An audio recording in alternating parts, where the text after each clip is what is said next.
isso aí. Qual é a sua opinião? Que é bíblico, está lá na Bíblia. Deus diz, eu tenho misericórdia de quem eu quiser ter. Né? Então, E aí?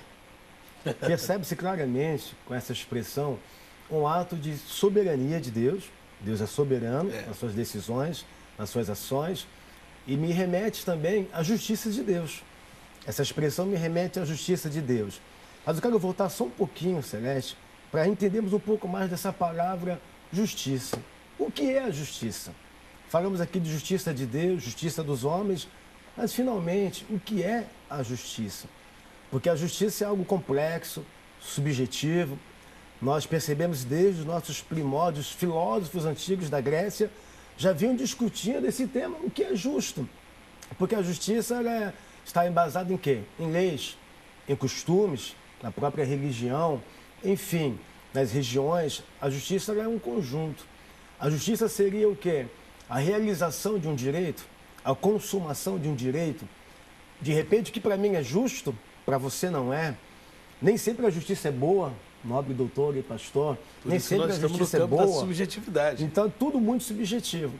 Agora, voltando aqui, tenho misericórdia de quem eu quero. Parece-me até no olhar humano, Deus é um ditador. Deus agora virou autoritário. Será que Deus agora faz acepção de pessoas? Nos remete até, nobre pastor, a esse posicionamento. Então, Deus ele faz uma acepção de pessoas. Quando a palavra diz que Deus não faz acepção alguma de pessoas.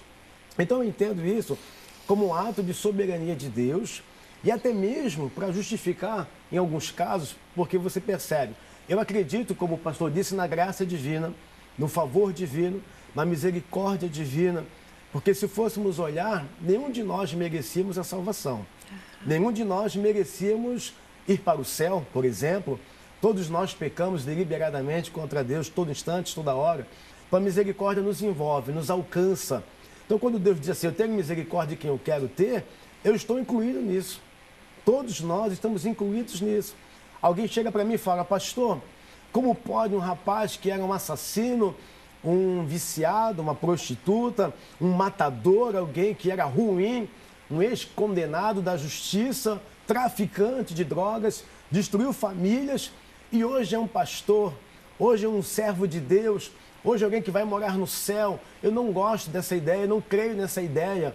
Aí eu enquadro esse texto. Isso, Eu enquadro nesse texto. Eu tenho misericórdia de quem eu quero ter misericórdia. Isso é a justiça de Deus. Porque para Deus não existe pecado, pecadinho, pecadão.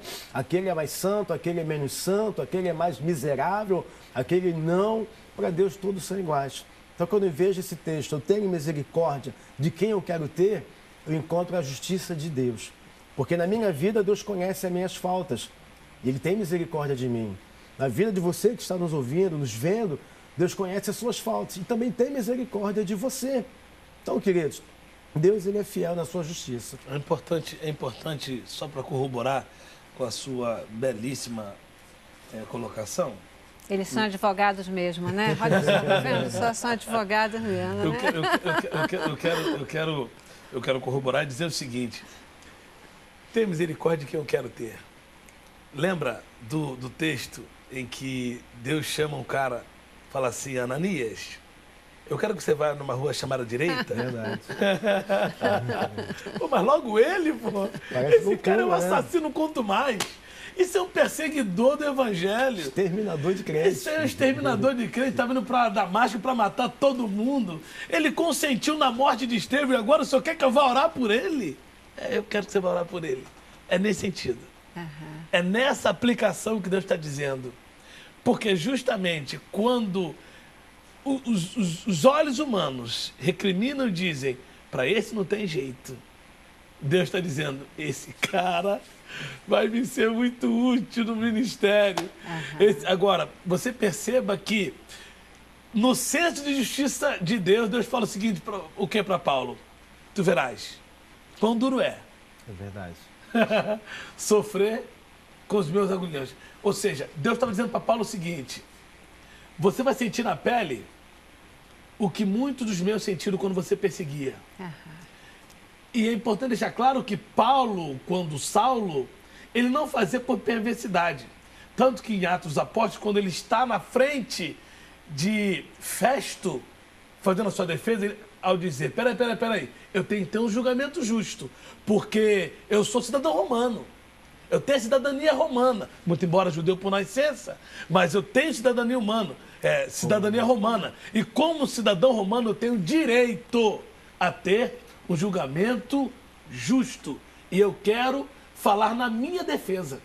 E quando ele começa a dizer na sua defesa, ele diz o seguinte, ó potentíssimo, eu tenho muita consciência dos atos que pratiquei.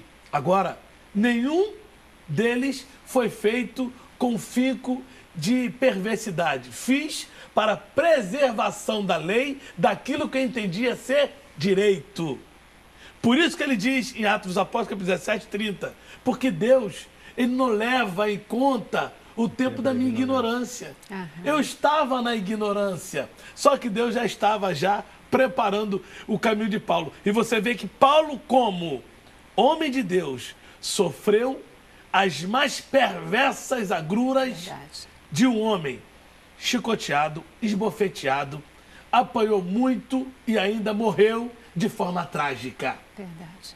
Porque para Deus não está muito preocupado com a forma com que os seus servos são recolhidos.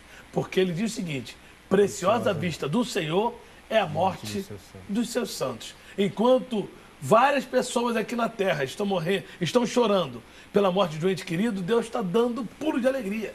Deus está festejando. Então, o nosso senso de justiça é muito difícil para tentar dimensionar ou entender os atos praticados por um Deus que é soberano, que está acima de tudo e que não explica a ninguém tudo aquilo que ele efetivamente faz. Verdade. E já que o senhor falou em Paulo, Paulo diz assim, Senhor, a tua graça me basta, né? Tua graça me basta. É pecado um crente recorrer à justiça? Muita gente tem essa dúvida, né? Quer dizer, um crente ele não deve recorrer à justiça por seus direitos, ele deve entregar a Deus e deixar que Deus vai cuidar. Como é que vocês veem essa questão? Devemos ficar por conta da graça de Deus ou temos o direito e o dever de recorrer à justiça por conta daquilo? Celeste, você tocou no ponto nodal. Porque quando Paulo, ele está discutindo com Deus. Nesse momento ele está reclamando. Ele está dizendo, eu não estou aguentando mais. Eu não aguento mais passar pelo que eu estou passando.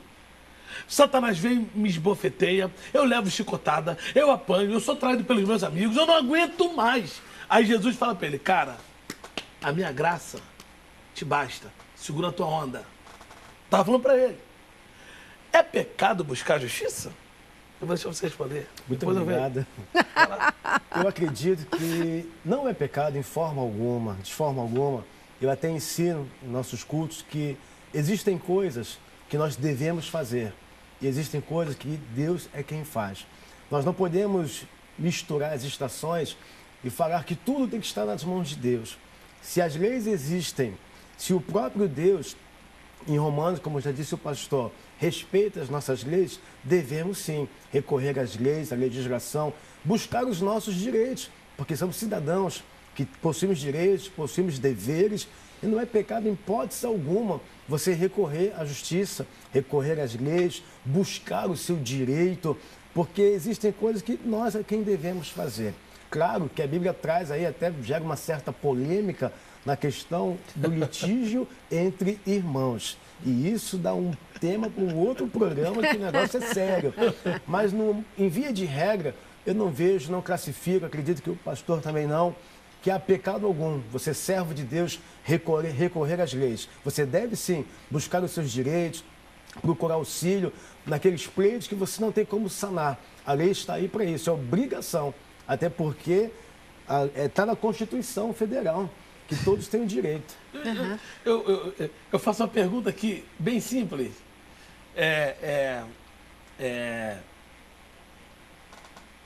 A Bíblia nos ensina que Deus, ele é Jeová Rafa, Deus que cura. É pecado ao médico?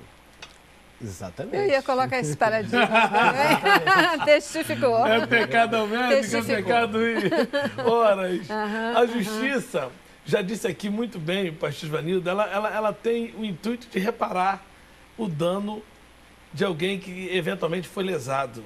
Enfim, não há pecado nenhum em a justiça. É necessário. O que o crente não pode fazer, o que o ser humano não pode fazer, é se utilizar da justiça para se locupletar indevidamente. E mentir na justiça, Mentir na justiça. Criar situações fraudulentas. Como acontece, pessoas que têm 15, 30 ações da mesma natureza. Horas, é até estranho isso.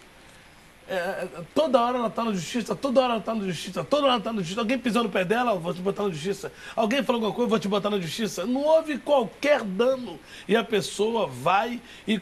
Isso que não se deve fazer. Agora, se você tem um dano efetivo, seja em que área for, na área comercial, na área familiar, na área empresarial, na área criminal, você deve sim buscar a justiça, buscar um bom advogado, buscar, se não tem condições de pagar o advogado, a justiça pública, que também atende bem, e efetivamente tentar reparar o seu dano. Agora, nada tem a ver a justiça dos homens com a justiça de Deus. Ou seja, existe uma coisa que a Bíblia nos ensina o seguinte: pede e não recebe, porque pediste mal. É a mesma coisa no direito.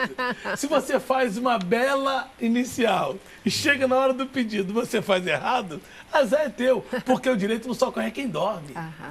É isso aí, a justiça dos homens, ela se pauta nas leis, via de regra, ela vai no ipsilíteris, né? É verdade. Vai lá na letra da lei.